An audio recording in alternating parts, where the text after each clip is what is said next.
Ayun na po mga kainyo. Tayo na po ay magigisa ng ating mga sangkap mga kainyo.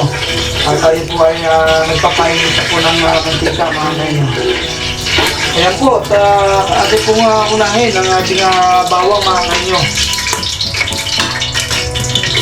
Ito lang ating mga kainyo. Ayun na po mga kainyo. At nag-brown na po ang ating mga bawang at saka sibuyas mga kainyo. At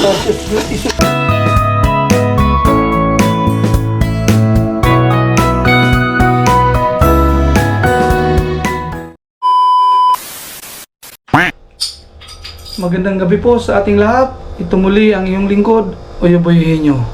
At mga kainyo, tayo po muna ngayon ay magluluto ng ginisang upo mga kainyo dahil tayo po ay sobrang busy po sa diserto mga kainyo at tayo po ay hindi makakapunta sa dagat mga kainyo. Kaya tayo muna po ay magluluto ng ating mga gulay na harvest po sa diserto mga kainyo. Ayan po mga kainyo, ito po yung mga gulay na lulutuin po natin. Bali, apat po ito mga kainyo.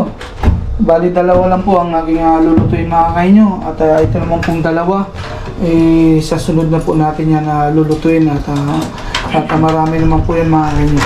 At syempre mga kainyo, at ating pong isasahog ang ating hipon po sa upo.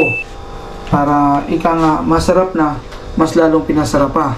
At syempre mga kainyo, ayan po yung mga sahog na kailangan po natin na gagamitin po sa paggisa ng upo. Ayan po yung bell pepper, kamatis, sibuyas, at bawang mga kainyo, pamintang durog, at asin.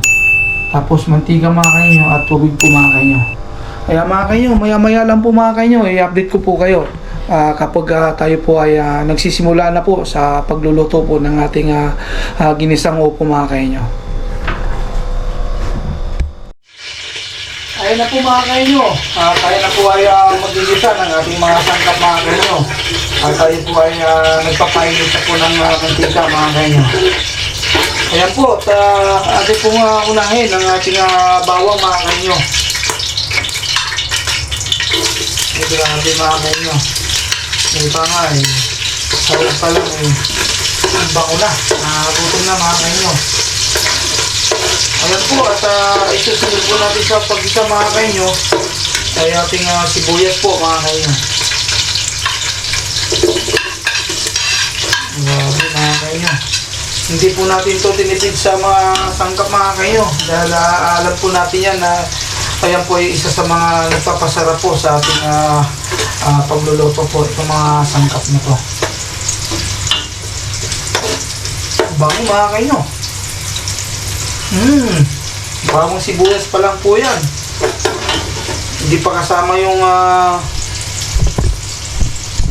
sangkap.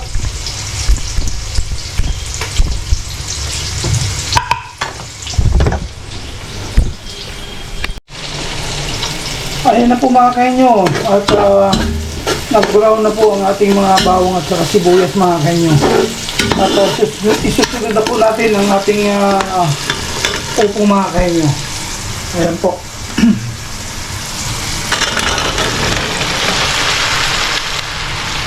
Sigurado na mga kainyo, may bawang na tayo sa diserto mga kainyo. Halain mo yun sa pagtatanim ko po sa diserto nakaka-harvest na po ako ng gusto. Ayan po, at marami pong nagtatanong sa akin na talaga po bang nabubuhay ang mga pananim dyan sa diserto. Sabi ko po, ayun na po ang katotohanan at tayo po ay nakapag-harvest na. Ayan po, at atin na pong niluto yung mga gulay na na-harvest po natin sa diserto mga kainyo. At alam niyo mga kainyo, napakalaking bagay po sa akin yung pagtatanim ko po sa diserto at nakakatipid po ako sa mga bilihin mga kainyo. At alam niyo po ba mga kainyo, hindi lang upo yung mga tinatanim ko po sa diserto mga kainyo. Andiyan po yung upo mga kainyo. At talong, ampalaya, sitaw, alabanos. Sa isang araw mga kainyo, tayo mag-harvest niyan.